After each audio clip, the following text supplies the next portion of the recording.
如果我哋係有唔同嘅欠債咧，通常我哋未必可以清楚咁記得究竟我哋嘅總還款額係幾多，同埋每月還款額係幾多嘅喎。所以咧，我就會用一個 Excel 清清楚楚咁樣將每一個款項列出嚟，咁我就可以清晰咁樣去計劃點樣可以擊敗我哋嘅敵人欠債啦。你會見到咧，第一欄咧，我會列出佢哋嘅種類啦，究竟係信用卡啦，係現金透支啊，私人貸款定係問朋友借呢？我會清楚咁樣將每一筆都列出嚟。第二欄呢，就係個欠債嘅款項，究竟總共爭緊人哋幾多錢呢？第三欄呢，就係個利息嘅息率啦。我會咧就會列出呢個實際年利率，方便我之後由高至低咁樣去排列。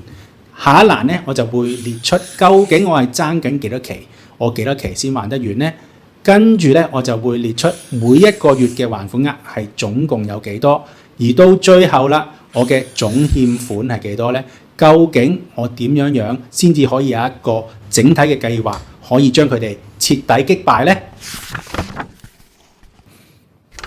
美國理財大師 Dave Ramsey 就喺佢嗰本出名嘅理財書《Total Money Makeover》嗰度講到啦，我哋要將嗰張欠款嘅 Excel 表咧，清清楚楚咁樣擺喺當眼嘅位置，例如廁所嘅鏡啦，或者係我哋自己嘅工作台嗰度。佢仲話咧，我哋每個月出糧嘅時候咧，第一件事就係要還錢，還完錢之後 update 嗰張 Excel 表編出嚟，擺喺當眼嘅地方。如果我哋發現有多咗嘅錢呢，就要用嚟去減低我哋嘅結欠，仲要擺喺 New Payment 嗰一欄。佢仲話咧，唔好將過去嘅 Excel 表抌咗佢，繼續擺喺當眼嘅地方。佢個解釋就係話，如果我哋眼見每個月都有一個進展嘅時候呢，我哋就會更加有動力去清數㗎啦。